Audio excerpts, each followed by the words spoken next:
everybody, this is Perch, and this is a pretty fine little question here. It's a simple one, but actually it gives us something we can talk about for a few minutes. And that is, how many copies of John Kent kissing his new boyfriend and basically revealing he's bisexual via kiss? I'm assuming there's going to be a reporter there that snaps a photo of them in some way. I mean, I don't know, because they've referenced the fact that Superman is now dating a man, making him.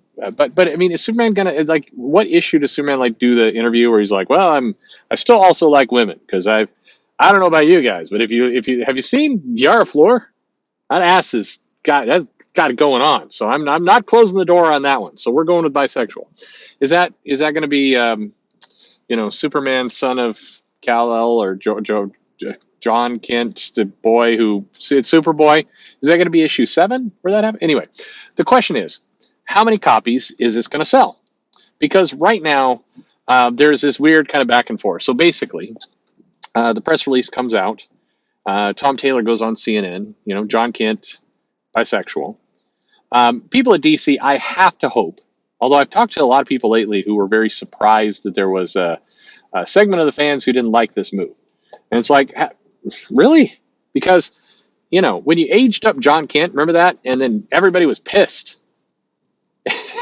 This is a real conversation that I'm having with somebody who should know at DC. And they're like, people are upset about that? I'm like, oh my God. What? Anyway, how could you not have seen this coming is, I guess, my question. But regardless, okay. So Taylor goes on, he does these interviews. Cool. And basically, John Kent, bisexual. And then people are angry about it, and they're like, I'm not my John Kent. And then a lot of people are posting the, go woke, go broke.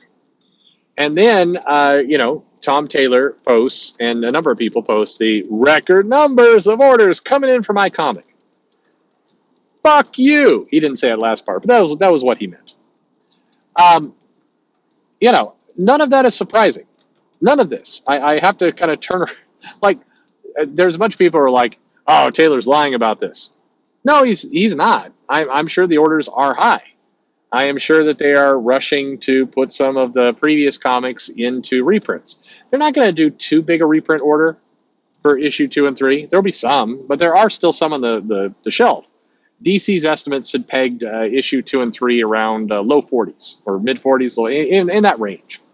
There is still some excess capacity. Even just yesterday, walking into a comic store here in the Pacific Northwest, there were copies of this, Superboy. There's copies up there. None of issue 1, but issues 2 and 3 were on the shelf.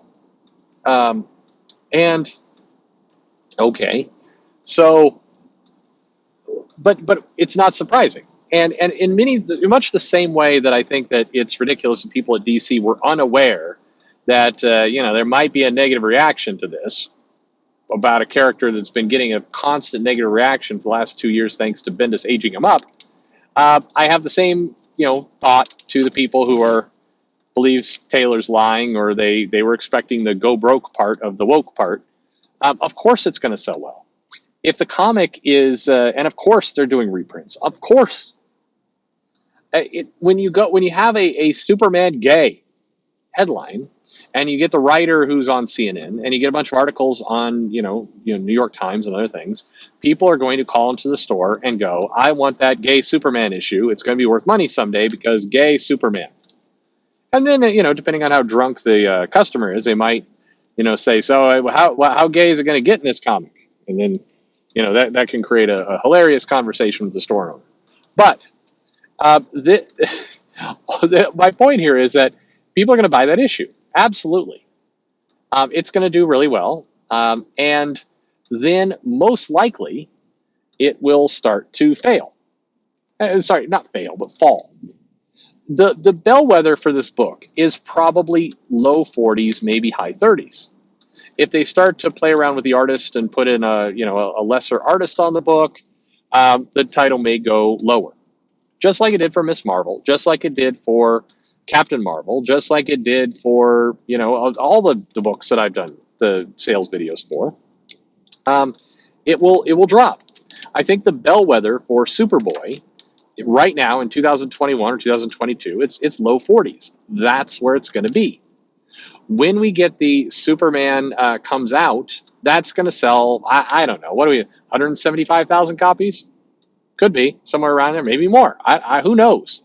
Whenever you've got like a death of Captain America or a situation like this, where it's like major character has major status quo change, speculators come in, they run up the orders, and then it's basically a free for all for who will be able to buy what, and they'll throw some a bunch of other random things in there. They'll introduce some scarcity, and this is what you got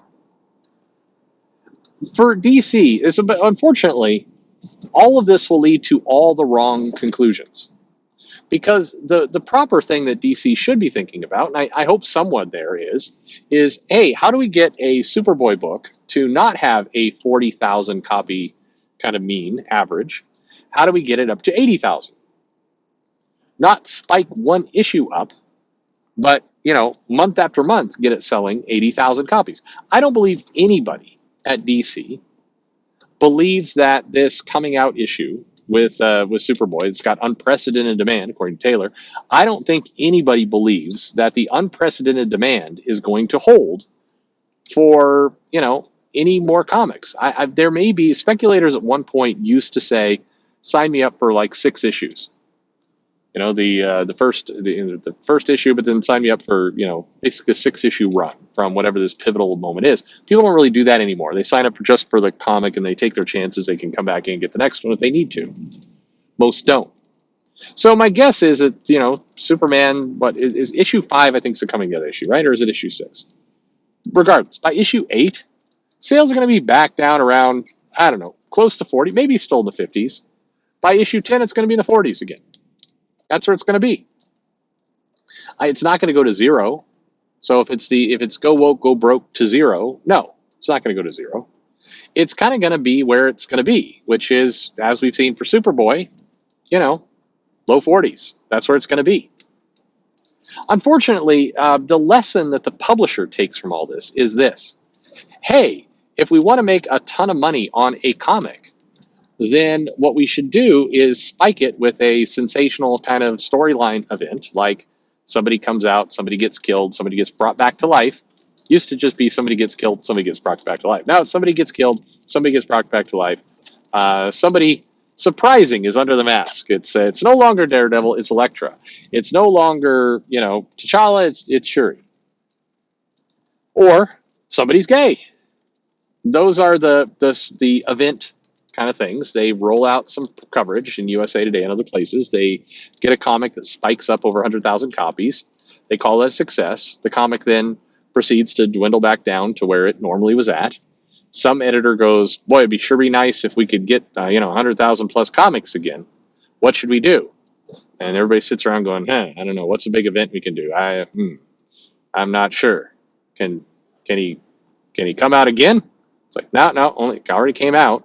So what do we want to do? Can we kill him? Like, no, we don't want the headlines, DC kills bisexual character. No, God, no. So what do we do? I know. Let's cancel the book, and we'll say it's to provide a new jumping on point for new readers. We'll come out with a new #1 issue. We'll throw 8 variant covers at it, and that will sell 80,000 books. And success. We'll have that number up there again. Then maybe somebody raises their hands like, well, but what happens when that issue hits #4 and sales are back down in the 40s again? And then that person gets thrown out a window. That's how the meme goes. Anyway, what's going to happen with the Superboy book? That's what's going to happen. It's going to sell a lot of comics. There's going to be little articles about how it's sold, I don't know, in the hundreds. It's going to sell over 100,000 copies. And there's going to be a bunch of tweets by, the usual suspects like, fuck you, Comicsgate. And then the Comicsgate people are going to be like, no, fuck you. Go woke, go broke. And then they'll all argue, and meanwhile the book's going to go to 40,000 copies. That's what's going to happen. And then both sides will declare victory, and then then they'll relaunch the title, and then somebody else will be gay or killed or brought back to life, and Hakuna Matata. That's what happens. Anyway, there you go. There's the answer to your question. Hope that was as good for you as it was for me. Thanks for listening.